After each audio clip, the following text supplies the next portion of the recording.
Good morning guys, praise the Lord. Welcome back to my channel. कैसे हैं आप लोग? आई होप आप लोग बहुत अच्छे होंगे। मैं बिल्कुल सही। और ये वीडियो मेरा हैदराबाद का, मैं गई थी हैदराबाद ना कुछ काम से, तो उस टाइम का वीडियो है ये। वैसे तो मैं रात भर सो गई थी, मस्त नींद आया मेरे को। फाइनली मेरा नींद खुला था सिकंदराबाद में, जहाँ मेरी ट्रेन पूरी खाली हो गई थी, पूरी कोच खाली हो गई थी, सब ऑलमोस्ट उतर गए थे सिकंदराबाद में। लग रहा था सिंगल मैं ही हैदराबाद जाने वाली हूँ। बट वहाँ से हैदराबाद का डिस्टेंस 8 किलोमीटर्स है, तो अप्रोक्स मुझे 10 to 15 मिनट्स ही लगा था वहाँ से पहुँचने के लिए। तो फाइनली मैं पहुँच गई हैदराबाद। यहाँ उतर के जिस काम से मुझे जाना था उसमें तो एक्चुअली टाइम था, लेकिन मैं सोची अभी चेक इन करने का कोई मतलब नहीं है, बिकॉज चेक इन करके मुझे फिर से फटाफट निकलना पड़ता। इसलिए मैंने ऑटो बुक किया। ऑटो वाले भैया से मैंने बुक करके बात बात करके यहाँ से मैं निकल गई सीधा अपने वर्किंग प्लेस के लिए, जहाँ मेरे को जाना था। तो ऑटो वाले भैया बहुत अच्छे थे। उन्होंने मेरे को पूछा कि आपको कितना बजे जाना है, कितने बजे आपको काम है। तो जैसे मैंने बताया कि मेरे को 12 बजे का काम है, 12 बजे नहीं, एक्चुअली 11:30 का है मेरे को वहाँ पे पहुँचने का है, ऐसा।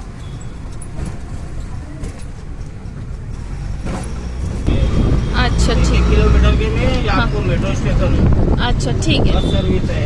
हाँ तो आपके पास ओला उबेर है तो ओला उबेर सर्विस है आपको। हाँ। तो फिर वो बोले कि अच्छा ठीक है, मैं आपको राउंड लगवाता हूँ हैदराबाद का, ऐसा। बिकॉज़ कि थोड़ी देर के बाद बहुत रश हो जाएगा, ट्रैफिक भी हो जाएगा। तो अच्छा है कि आप थोड़ा सा राउंड लगा लो हैदराबाद का, और फिर आपको मैं आपके वर्किंग प्लेस पे ड्रॉप कर दूँगा। तो उन्होंने मुझे ऑल दो रास्ते पे चलते चलते बताते गए मुझे कुछ प्लेसेस, उन्होंने मुझे दिखाया। बिफ़ोर दैट हम लोग ने ब्रेकफास्ट किया था, तो मैंने पूछा था भैया आप ब्रेकफास्ट करोगे? तो फर्स्ट तो पहले उन्होंने मना किया, एंड देन सेकंड वो एग्री करके कि ठीक है कुछ खा लेते हैं। फिर ब्रेकफास्ट करके देन फिर हम लोग वहीं निकले। 2 घंटे भैया ने मुझे हैदराबाद राउंड लगाया। फिर जो मेरा वर्किंग प्लेस था वहाँ जाने के लिए मेरे को ड्रॉप करने। इसमें पहले खड़ी सोने की थी, वो हाईकोर्ट है। वो ना, हाँ वो पुराना पुल, हाँ सामने का जो ब्रिज है, हाँ। पुराना पुल है। अच्छा सबसे पहले हैदराबाद मतलब न्यू सिटी ओल्ड सिटी जोड़ने वाला पुल है वही। अच्छा अच्छा।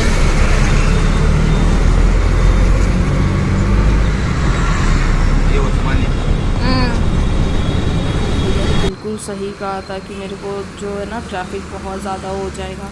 और अच्छा हुआ मैं रूम नहीं गई, क्योंकि अगर मैं रूम जाती ना तो 8 बजे रूम, 9 बजे तक रूम पहुंचती भी, बट स्टिल फिर मेरे को पता है बहुत ज़्यादा हड़बड़ी हो जाता, और फिर फटाफट काम करके निकलना पड़ता मेरे को वर्किंग प्लेस जाने के लिए, जहाँ मेरे को जाना था।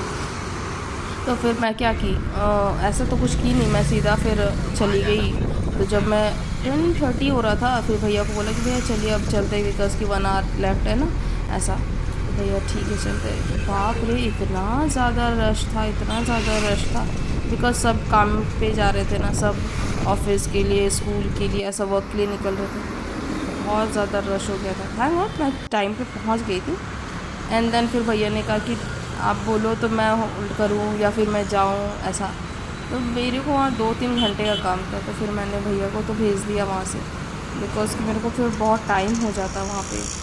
इसलिए फिर मैंने कहा कि नहीं नहीं आप जाइए, ऐसे। फिर उसके बाद मैं अपने काम के लिए चली गई। वहाँ पे 3 घंटे, 3.5 घंटे मेरे को अप्रोक्स लगे वहाँ पे। वो सारा काम करने के बाद मेरे को मेरे फ्रेंड का कॉल आया। एक्चुअली मेरे फ्रेंड है हैदराबाद में, बट वो लोग काफ़ी डिस्टेंस में रहते हैं। हैदराबाद से उनको अप्रोक्स 100-120 किलोमीटर्स दूर है उनका घर। तो उनको आने में टाइम लग रहा था। तो फिर वो लोग आ गए थे मेरे पास 12:30 तक आ गए थे। बट फिर मैं अपना काम वाम करी, उसके बाद फिर मैं निकली तो वो लोग थे नीचे ही खड़े थे, मेरा वेट कर रहे थे लॉबी में। तो फिर हम लोग ने जाके लंच किया। लंच करने के बाद 3:30 हो गया था। तो फिर उसके बाद मैंने अपने होटल में चेक इन किया। ये होटल मैंने ऑनलाइन ही बुक कर लिया था। तो फिर मैं होटल आके चेक इन करी और फटाफट फ्रेशन अप हुई और सीधा सो गई, क्योंकि मैं बहुत थक गई थी, सुबह से घूम रही थी। खैर ऑल दो गुड न्यूज़ ये है कि मेरा काम हो गया जिस काम के लिए मैं आई थी। सो इसीलिए उतना टायर्डनेस नहीं लगा। तो फिर बस जस्ट मैं फ्रेशन अप हुई एंड देन मैं सो गई। ये है मेरा रूम। ये मैंने ऑनलाइन ही बुक किया था, जैसा ऑनलाइन में था ऑब्वियसली वैसा ही था। वो फेक स्कैम तो नहीं हुआ था मेरे साथ, जैसा फ़ोटोज़ पे था वैसा ही था। सो ये वाला रूम मेरे को कॉस्ट पड़ा था 1200 रुपीज़। हाँ, 1200 रुपीज़ का कॉस्ट पड़ा था ये मेरे को। अच्छा था, ऑल्दो ऑब्वियसली 1200 में जितना था वर्थ करता था ऐसा। तो ये रूम है पूरा अच्छा, वुड का क्राफ्टिंग किया हुआ था, सारी चीज़ें वुड की, मतलब लाइक फील आ रहा था कि मुग़लों के ज़माने वाला वुडन का वर्क जो आपको देखने मिलता है, वो सारी चीज़ें थी यहाँ पे। एंड जो इनके स्टाफ थे उनका भी बिहेवियर बहुत अच्छा था, वेरी काम नेचर्स के थे वो लोग। चलिए गाइस, फिर मैं आप लोग को मिलती हूँ अपने नेक्स्ट वीडियो पे।